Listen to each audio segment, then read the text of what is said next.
Well, let's begin in the East African region, where regional leaders have renewed their call for an immediate ceasefire in Eastern Democratic Republic of Congo. The leaders spoke on Saturday during an urgent summit convened to try and resolve the long-standing conflict. CGTN's Joy Kiruki-Juma reports. East African leaders gathered at an EAC summit in Burundi's capital, Bujumbura. The conflict in the Democratic Republic of Congo was the main agenda of the regional meeting. The heads of state directed also as follows. 1, there must be immediate ceasefire by all political parties. 2, the withdrawal, including all foreign armed groups, and directed the Chief of Defense Forces of all the partner states of the East African Community. The DRC's military has been fighting the M23 rebel group in eastern Congo. Kinshasa has accused Rwanda of supporting the rebels, but Kigali has denied doing that. The rebel group has seized large areas in North Kivu province in a rapid onslaught that started in October last year. What is happening in DRC, as you know, is genocide.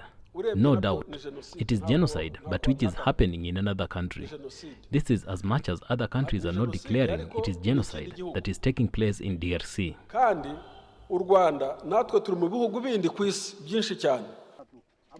Leaders at the meeting further demanded the withdrawal of all foreign and armed groups from Congo. They've asked regional military chiefs to meet within 1 week and set a time frame for the withdrawal. Saturday's meeting in Bujumbura was the latest diplomatic effort to try and end the fighting in eastern DRC, which has displaced at least 520,000 people since March 2022 in North Kivu. Joy Kiruki-Juma, CGTN.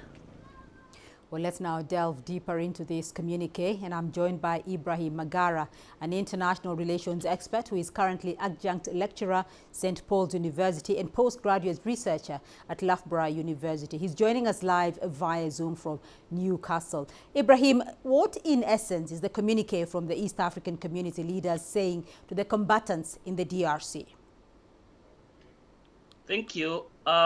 In essence, this communique has a number of aspects. One of them, is the symbolic aspect of it. The fact that regional leaders were able to leave, their capitals and go to Bujumbura and come together, then collectively issue this communique sends a strong message in terms of they are concerned, they understand the gravity of this issue, and they are determined, or they have a resolve actually to see action. 2 is that it actually contributes to further delegitimization of those armed combatants, because the fact that we are giving you this number of aspects that you need to meet, and one of them is a demand that immediately you ceasefire and withdraw. If they don't, then they come from a very weak, they weaken their position in terms of the negotiation that is going on. 3, it also gives them, a kind of exit, because there's a negotiation led by East Africa community. So if some of these groups can actually hit, then they give them time. They can then come around and say, we've hit this call, we put up down our arms, and we are ready to negotiate. Then it gives them a level of leverage in terms of then engaging the negotiation itself. Well, Ibrahim, what does this communique have for the Rwandese and DRC governments, sides that have been bickering over the conflict in the DRC and the alleged support for the rebels?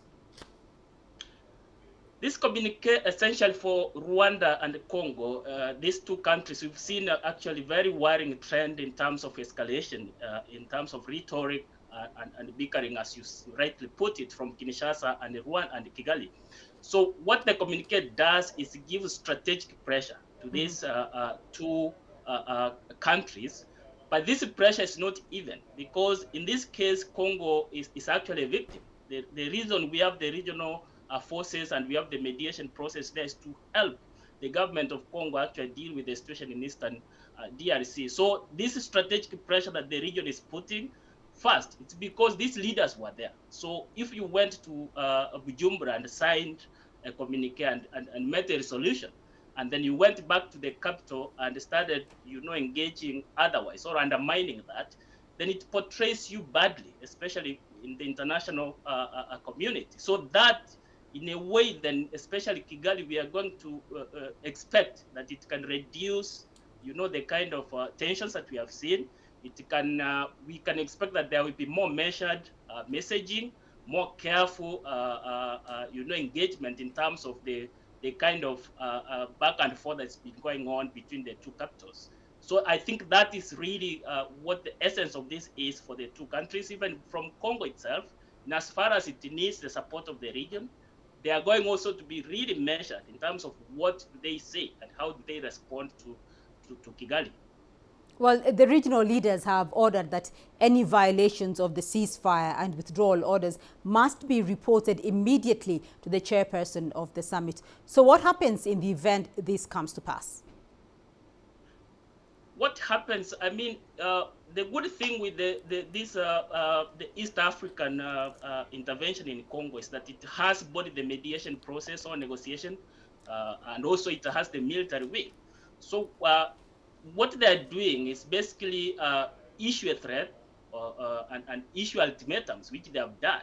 So if at all the parties, the combatants do not hit, they do not ceasefire, they do not withdraw, then I think we might see a situation where the chair himself is going to assess in consultation with his fellow leaders in the region, and then we decide on the next course of action. Most probably for purposes of diplomatic engagement, they might reconvene another summit.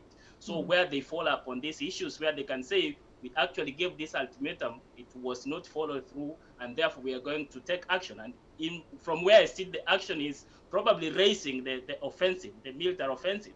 Because if at all you do not heed what we are telling you, then remember we have a stick. Because in this case, they are trying to juggle with the carrot and the stick. It's about, we are giving you a week, we are giving you this timeline to actually lay down your arms, ceasefire, and withdraw. If you don't, remember we have boots on the ground, and then we are going to move in and use the force of arms to rid the eastern DRC of the armed groups.